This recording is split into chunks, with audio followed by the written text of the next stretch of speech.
मैं मना ही नहीं कर सकता हूँ। मेरी मन यहाँ रहने के बजाय वहाँ पहुँच जाता है, तो मेरा शरीर यहाँ रह के क्या हो सकता? मेरे तो शरीर भी वहीं पहुँच जाना चाहिए और मेरा मन भी वहीं पहुँच जाना चाहिए। तो देवचंद्र जी की निष्ठा ऐसी थी जो तन मन और वचन से उनकी भागवत के प्रति लगाव हो चुकी थी। बोले कृष्ण कन्हैया लाल की। तो इस प्रकार देवचंद्र जी महाराज के दिल में भाव प्रकट हो जाती है। तब पिताजी कहते हैं, देह रखे हुए धर्मा, हे मेरे बेटा, तुम तो समझो मेरी बात। अगर तुम्हारी देह ही नहीं रहेगा तो कैसे तुम धर्म कर पाओगे? कैसे परमात्मा भक्ति में तुम्हारा मन लगा पाओगे? तुम अपने चिंतन को अच्छी तरह से समझो कि अगर तुम्हारा देह सही रहेगा ही तो तुम भागवत श्रवण करने के लिए जा सकते हो। अगर तुम्हारा सही देह नहीं रहेगा तो तुम कैसे भागवत श्रवण करने के लिए जा सकते हो? तो तुम्हें मैं मना कर रहा हूँ कि तुम अपने शरीर को पहला ठीक करो, तब तुम्हें भागवत कथा श्रवण करने के लिए जाने के लिए हम मना नहीं करेंगे। बोले कृष्ण कन्हैया लाल की। रे मूर्खों में मारने का नहीं मेरा देखो आहार, इन मेरी आत्मा जाएगी और नहीं बिचारा। तो कहते हैं देवचंद्र जी महाराज, अरे पिताजी आप क्यों मूर्ख हो रहे हो? आप ऐसे मूर्ख की बात न करिए कि मेरा देह तो श्रीमद् भागवत में पहुंचने वाले हैं, तो देह को क्यों आप रोक रहे हो, क्यों मना कर रहे हो? हमें तो उनके पास में जाना है जहाँ श्रीमद् भागवत की वाचन होती है, तो वहाँ जरूर जानिए हमें। अब हमें ऐसी बातों में ना डालिए पिताजी कि मेरा सबसे पहला धर्म की रक्षा करनी चाहिए, उसके बाद में देह की रक्षा तो खुद हो जाएगा। बोले कृष्ण कन्हैया लाल की। तो सबसे पहले मैं ये कहता हूँ पिताजी कि मैं सबसे पहला देह की धर्म नहीं रखता, मैं तो आत्मा के लिए धर्म की रखता हूँ। तब उसके बाद में मेरा देह या परमात्मा को ठीक कर देंगे। तो कहते हैं धर्म रक्षते ही रक्षिता। धर्म को अगर रक्षा करेंगे, धर्म को अगर संभाल लेंगे तो धर्म खुद हमारी रक्षा करेगा। तो हमें कभी ये चीज की भी मालूम होना चाहिए कि हमसे आगे परमात्मा है तो हमारे पीछे भी परमात्मा है। तो इस शरीर को देखभाल करने के लिए हमारे लिए परमात्मा आगे भी खड़े हैं और पीछे भी खड़े हैं। तो किस प्रकार आपको पता होगा ना कि एक पिताजी अपने छोटे से बच्चे का ख्याल करे तो उसके छोटे छोटे पैदल को चलाने के लिए सिखा देते अपने पिताजी। अगर पिताजी उनके सामने नहीं होंगे तो वो फिसल जाके उनकी कुछ भी चोट वगैरह लग जाती है। अगर पिताजी उसको देखभाल करते हुए भी वो फिसल जाते ना, उसको चोट वगैरह नहीं लगता। ऐसे ही परमात्मा अगर हम लड़ जाए, अगर फिसल जाए, फिर हमारे परमात्मा बचाने वाले तो खड़ा ही है ना, तो आगे और पीछे क्यों ना हो। तो इसी तरह बच्चे की तरह हमारे परमात्मा हमें ख्याल करते हैं। तो हमारे शरीर तो परमात्मा से ऊंचा तो हो ही नहीं सकता। जो शरीर हमें दिए है, जो शरीर हमें मिला है, तो वो परमात्मा की वजह ही तो मिल रहा है। तो हमें इस खेल का माप किए हैं, तो इस खेल की माप की इच्छा पूर्ण करने की जिद भी परमात्मा की थी और सखियों को भी थी। तो पैदल चलने वाले बच्चों अपनी हिम्मत से पैदल चलने की भी तो ताकत रखता है थोड़ा, तो उसकी माँ बाप भी उनका ध्यान रखते हैं। बोले कृष्ण कन्हैया लाल की। इसी तरह सदगुरु महाराज देवचंद्र जी महाराज ने कहा, हे पिताजी धर्म रक्षति ही रक्षितः। अगर हम धर्म को रक्षा करें तब हमारे परमात्मा खुद हमें बचा लेंगे। यहाँ देखिए कि देवचंद्र जी महाराज के पिताजी जो मधुमेहताजी थे, अगर उनको भी कुछ हो जाए तो उनको बचाने वाले कौन थे? परमात्मा ही थे। अगर इधर देवचंद्र जी महाराज को भी लगा अरे मेरे को भी कुछ होगा तो मैं धर्म का ख्याल करूं तो मेरे परमात्मा खुद मुझे बचा लेंगे।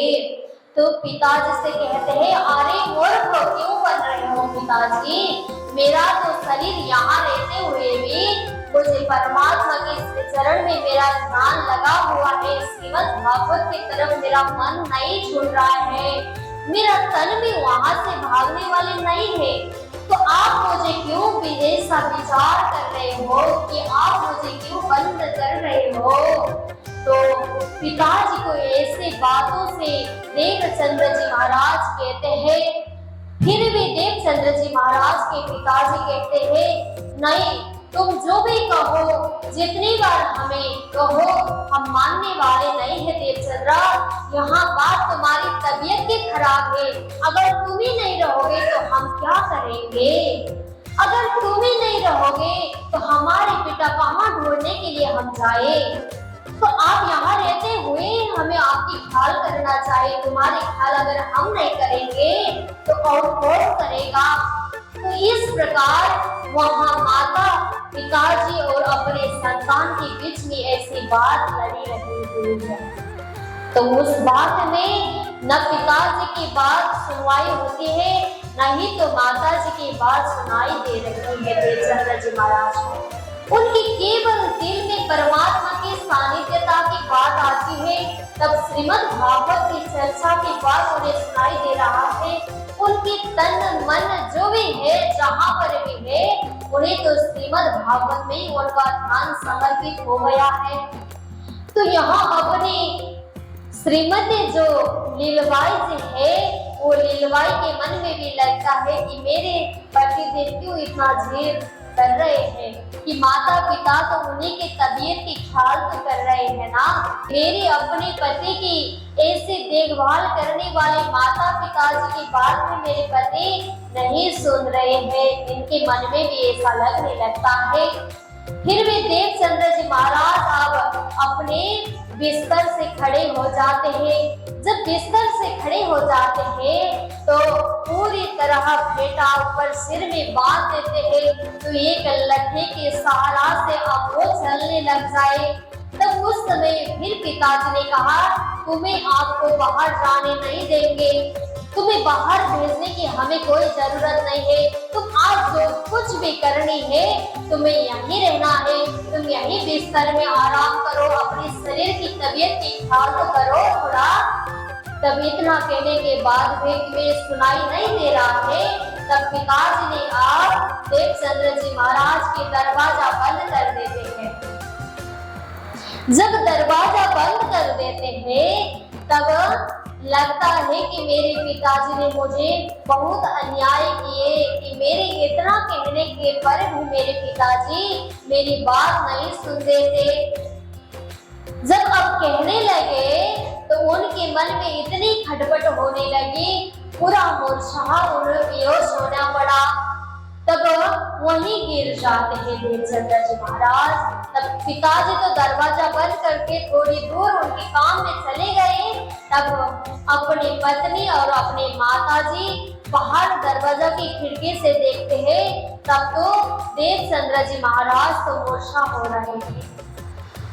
तब लीलाबाई महारानी बाहर से चिल्लाने लगी, माताजी क्या हो गया, पतिदेव तो गिर रहे हैं नीचे, आप लोग क्या कर रहे हो, अरे दरवाजा खोल दीजिए। तब माता जी के दिल में भी ये बात सहन नहीं हुई तो दरवाजा खोल दी। तब कहती है, अरे बेटा खड़े हो जाओ, हमें तुम्हें बहुत मना किए, मना नहीं करना चाहिए था, आप खड़े तो हो जाइए। तब उतनी देर के बाद में ही पिताजी आ जाते हैं। तब देवचंद्र जी महाराज की वैसी हालत देख के लगता है, अरे क्या कर रहे हो बेटा, खड़े हो जाओ। तब वहाँ पानी छींकते हुए कहते हैं, चलो तुम्हारे भट्ट जी गुरुजी ने कहा है कि देवचंद्र जी को ले आओ, उनकी सदेश आ गई है, खड़ी हो जाओ बेटा, खड़े हो जाओ। तो पिताजी ने इतने कहने के बाद भी उनकी होश नहीं आती।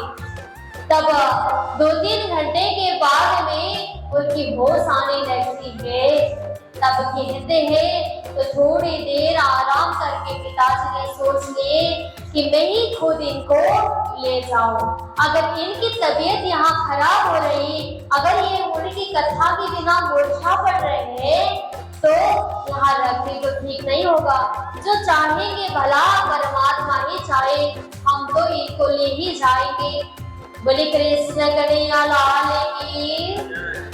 तब देवचंद्र जी महाराज के पिताजी खुद उनको हाथ में पकड़ के भट्ट जी की कथा में ले जाते हैं, भागवत श्रवण करवाने के लिए।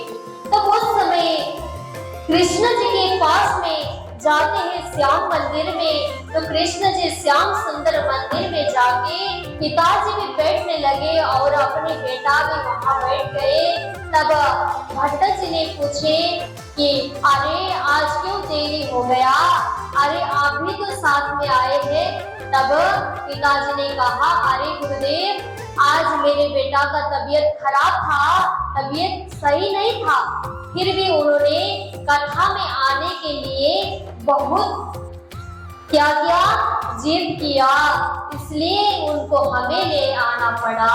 बोले कृष्ण कन्हैया लाल की। तो इस प्रकार देवचंद्र जी महाराज के पिताजी ने भट्ट जी के साथ में कथा श्रवण कराने के लिए ले जाते हैं।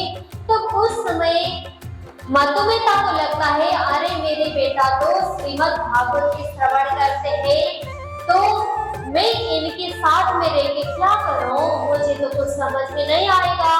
तो बीच में घुसने से कुछ कथा का मालूम होता है नहीं होता, इसलिए उनके पिताजी साइड लग जाते हैं। तो पास में श्याम जी की मंदिर था, तो वहीं जाके हाथ जोड़कर कहते हैं, भगवान से प्रार्थना करने लगे, अरे कृष्णा हरे श्याम सुंदर, आज तुम्हें मेरे बेटा का ख्याल करिएगा, क्योंकि मैंने जब मेरे घर में फूल खिला हुआ नहीं था, जब मेरे घर में संतान प्राप्ति नहीं हुए थे, तब उस समय मैंने आपकी अर्जी करके मेरे घर में एक बगीचा में सुंदर सा फूल खिलवाए थे आपने, आपकी कृपा से। तो उस चीज की मुझे प्राप्ति हुई थी, जब आपकी वजह से ही मुझे प्राप्त हुआ था।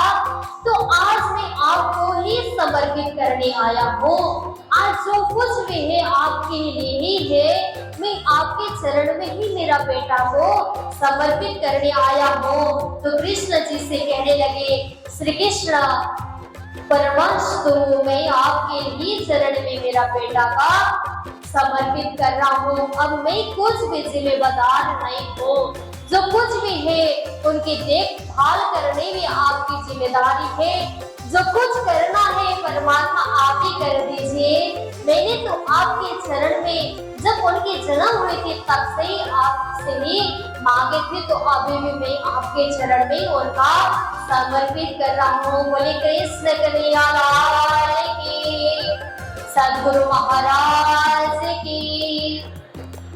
तब इस प्रकार मधुमिता जी ने अपने बेटा के पूरे भावना और उनके तन मन वचन से ही आज भी अपने पिताजी ने श्री कृष्ण के चरण में अपने बेटा को समर्पित कर दिए।